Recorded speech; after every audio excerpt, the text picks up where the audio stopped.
Hoje nós vamos continuar a falar sobre a Guerra Fria e o assunto agora é a expansão socialista. Então nós vimos que tanto os capitalistas quanto os socialistas, né, passaram então a se formar, né, em mercados, em aliados, e os Estados Unidos lideravam o bloco capitalista, a União Soviética o socialista. Então a intenção da União Soviética era conquistar cada vez mais mercados, né, expandindo seus aliados, e em contrapartida os Estados Unidos tentavam evitar essa expansão. Tanto que nós vimos ali a criação do Plano Marshall, né, que foi um plano de recuperação econômica que os Estados Unidos criou, né, para os países europeus que estavam destruídos pela guerra, justamente no intuito de evitar essa expansão.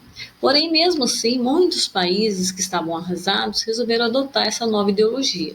Então, vamos falar sobre isso.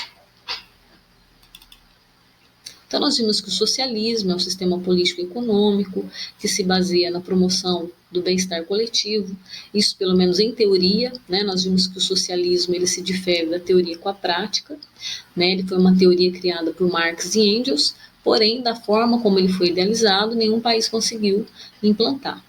Né? Então, resumindo, as características do socialismo seriam o fim da propriedade privada, a constituição de uma sociedade igualitária, coisa que eles não conseguiram fazer, um controle da produção estatizado, né? O Estado controlava tudo, tudo era do Estado, as fábricas, as terras.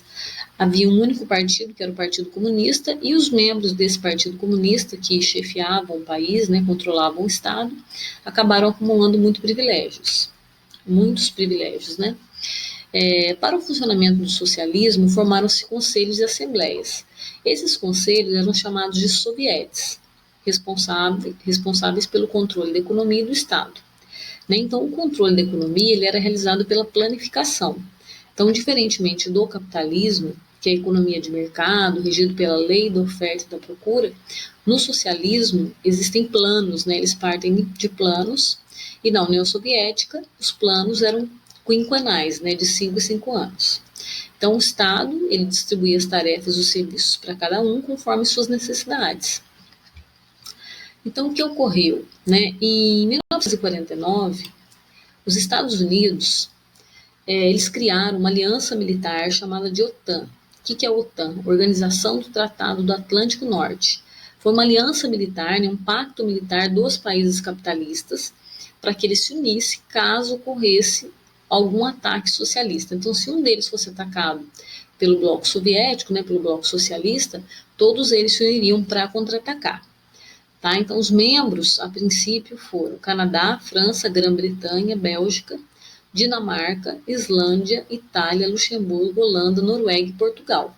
Então, ele foi fundado em 1949, ou seja, logo no início da Guerra Fria, né? A Guerra Fria começa em 1945, em 49 eles já criam essa aliança para se fortalecerem diante da expansão socialista. Em 52, adere Grécia e Turquia. Em 1955, Alemanha Ocidental, lembrando que a Alemanha estava dividida em duas, né? Então, a Ocidental era aliada dos Estados Unidos e a Oriental da União Soviética. A Espanha, em 1982. Então, a OTAN tinha um objetivo de defesa do bloco capitalista em caso de um ataque socialista. Logicamente que os Estados Unidos queriam manter sua hegemonia militar sobre a Europa e garantir um ataque rápido e eficiente em caso de um confronto com a União Soviética. No momento da criação da OTAN, a relação entre eles estava muito tensa. Então, havia um grande temor de um terceiro confronto, né, mundial. A União Soviética, em contrapartida, também criou a aliança militar, um pouco depois, em 1955. Em março de 1953, o Stalin, que era o chefe de Estado da União Soviética, o secretário-geral do Partido Comunista, que era o cargo máximo, né, o Stalin, então, morreu, né, ele ocupava então, esse cargo máximo durante muito tempo, governou a União Soviética, mão de ferro, porque ele era muito autoritário, ele censurava, perseguia os seus opositores, não permitia liberdade de expressão, e Stalin, como governava com muito autoritarismo, era um governo totalitário, ele não presenciou nenhuma turbulência séria num país sob influência soviética. Em 1955, quem passa a governar a União Soviética é o Nikita Khrushchev. E na área política, o Nikita Khrushchev propôs um certo diálogo né, ele propôs uma tentativa de aproximação, não o fim da Guerra Fria, mas uma coexistência pacífica, né, tanto que esse diálogo aí, né, essa tentativa de aproximação foi chamada de coexistência pacífica. Foi uma forma de acalmar os ânimos diante desse período tenso. E aí, em 1955, foi criado o Pacto de Varsóvia, né, na verdade, foi criado em contraposição à OTAN. Né? Então, os Estados Unidos criou a OTAN, que é a Organização do Tratado do Atlântico Norte, em oposição à União Soviética criou o Pacto de Varsóvia.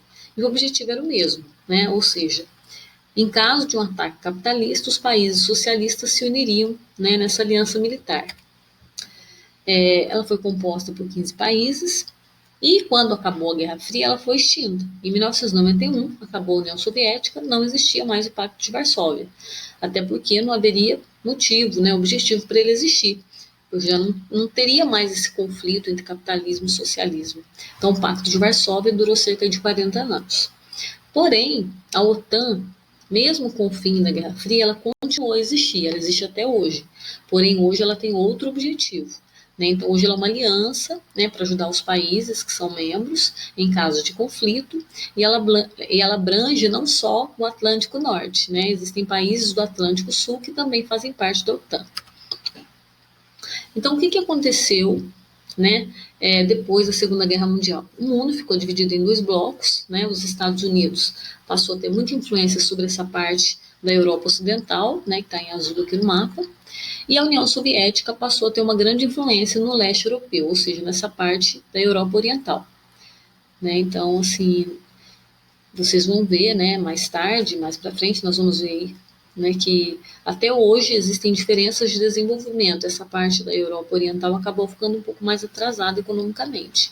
Hoje ela é capitalista. Né? Nessa fase da Guerra Fria, ela estava sob a influência da União Soviética. Então, muitas decisões referentes ao bloco socialista partiam de Moscou, né, que era a capital, então, da União Soviética. Aí está mostrando a evolução do bloco socialista, né, os países socialistas no mundo, aqui na América, Cuba, né, na África tem Angola, Moçambique, vários países do leste europeu, a China, o Vietnã. Após a Segunda Guerra Mundial, muitos países estavam enfraquecidos e sem perspectivas de crescimento, e aí eles resolveram, então, se aliar, né, ao bloco socialista. Bulgária, Iugoslávia, Polônia, em 45, Romênia, em 47, Tchecoslováquia, que hoje, né, são dois países, naquela época eram um só, em 48, Hungria e Alemanha Oriental, em 1949, Vietnã do Norte, em 1950, China, em 49, com a Revolução Chinesa, Camboja, em 51, Laos, em 75, Cuba, foi a Revolução Cubana em 1959, Angola, em 75 e Moçambique, também em 75. Em alguns países, a adoção do socialismo aconteceu de forma espontânea, né, pacífica. Agora, em alguns países, ele foi imposto através de um golpe, como na Romênia e na Polônia. No caso da China, né, para que houvesse a implantação do socialismo, houve, né, a Revolução Chinesa, que foi liderada por Mao Tse-tung, que nós vamos falar um pouco mais para frente sobre isso.